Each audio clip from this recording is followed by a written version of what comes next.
Bonjour à toutes et à tous. Aujourd'hui, on va faire quelque chose d'un peu particulier. On va plonger ensemble vraiment corps et âme au cœur d'un des chapitres les plus intenses, les plus suffocants de la littérature française.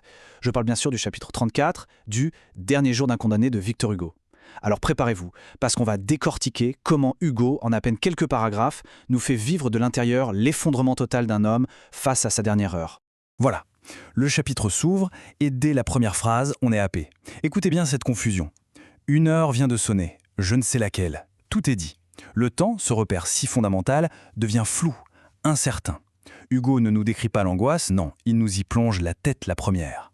On est dans la psyché du narrateur, et pour lui, la réalité commence déjà à se désagréger complètement. On aborde donc notre première partie.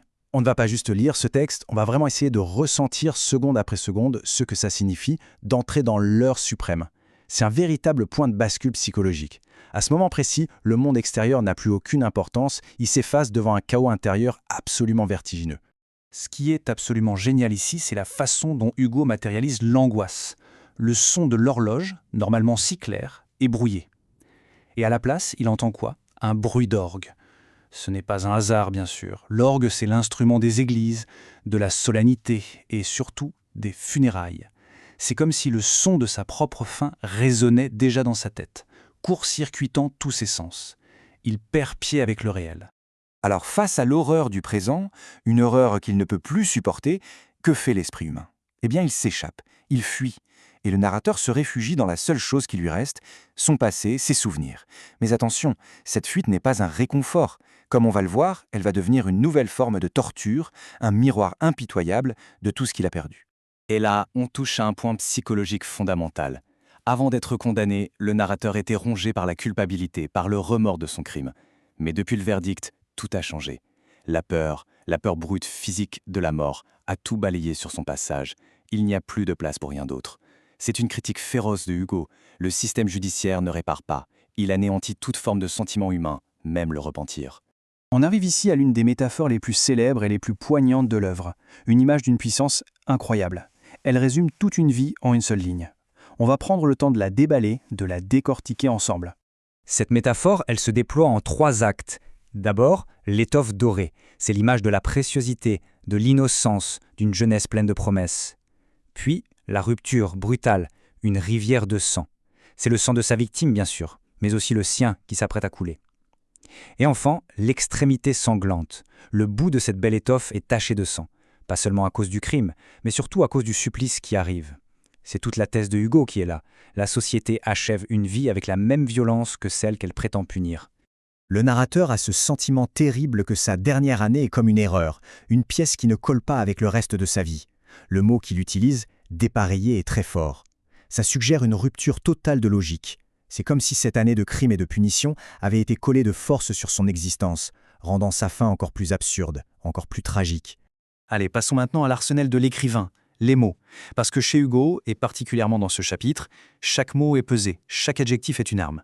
Il ne fait pas que nous raconter la peur, il la fabrique, il la sculpte avec le langage lui-même. Prenez juste un mot, exécrable. Il aurait pu écrire « une année terrible » ou « horrible ». Ça aurait fonctionné. Mais non, il choisit « exécrable ». Ça vient du latin « execrari », qui veut dire « maudire ». Donc ce n'est pas juste une année affreuse, c'est une année maudite, une année qui mérite d'être haïe. Ce n'est pas un choix anodin, c'est un acte d'accusation. Ce tableau résume bien comment Hugo fait passer la terreur par le corps. Ce n'est pas une peur intellectuelle. Le bruit d'orgue, c'est une hallucination qui le coupe du monde. Et ce frisson, il le ressent comme d'une chose nouvelle, alors qu'il pense à la mort sans arrêt. C'est la réaction primale, viscérale, du corps qui hurle son refus de disparaître. Une terreur à l'état pur. Si les mots sont des munitions, alors les figures de style, c'est la stratégie d'attaque de Victor Hugo. Ici, rien n'est gratuit. Chaque procédé littéraire est un outil pour construire son réquisitoire implacable contre la peine de mort.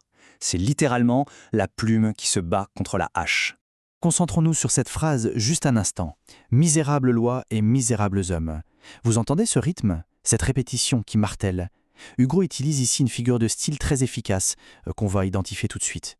Il s'agit bien sûr de l'anaphore. C'est la répétition d'un même mot, ici « misérable », en début de phrase ou de proposition. Mais alors, à quoi ça sert? L'effet est absolument dévastateur, et il est triple. D'abord, ça crée un rythme obsédant, qui cogne comme un marteau, qui accuse. Deuxièmement, en associant loi et homme, Il met tout le monde dans le même sac. La faute n'est pas seulement celle des textes, mais aussi de ceux qui les appliquent. Et enfin, et c'est le plus important, sa plainte à lui, son cri personnel, devient un cri universel. Ce n'est plus un homme qui parle, c'est l'humanité qui accuse l'injustice. Et bien sûr, Hugo ne s'arrête pas là. Le chapitre est un véritable concentré de figures de style. On a la métaphore de la rivière de sang qui montre la rupture, l'antithèse, cette opposition fracassante entre l'innocence d'avant et l'horreur de maintenant, et bien sûr, l'hyperbole, l'exagération, parce qu'au fond, c'est le seul moyen d'essayer de décrire l'indescriptible. Bon, on a dit c'est quel style, les mots, les images, mais au final, pourquoi tout ça? Qu'est-ce que Hugo cherche à nous dire? C'est là qu'on dépasse la simple histoire, pour entrer dans le plaidoyer, dans le combat politique et philosophique de l'auteur. Voici la phrase qui est le cœur de tout le livre. Attention, il ne dit pas « je suis innocent », il ne nie pas son crime, il dit autre chose de bien plus profond. « Je n'étais pas un méchant ». Il revendique son humanité complexe, faillible. Il nous dit « j'ai commis un acte monstrueux, mais je ne suis pas un monstre, je suis un homme ». Le message de Hugo, il est là, limpide. La peine de mort n'est pas un système qui juge un acte, c'est un système qui nie ce qu'est un être humain.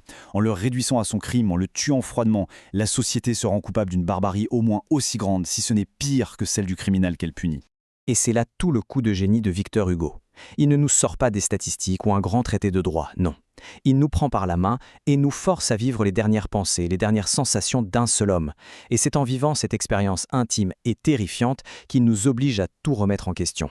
Et au final, le livre nous laisse suspendus à cette question vertigineuse, qui est toujours d'actualité. Qui est le plus barbare, l'homme qui commet un crime dans un moment de folie ou de passion, ou la société qui, de sang-froid, avec préméditation, détruit une vie et inflige une telle agonie psychologique? Si la justice doit devenir elle-même barbare pour punir, peut-on encore l'appeler justice? La question reste ouverte. Je vous remercie de votre attention.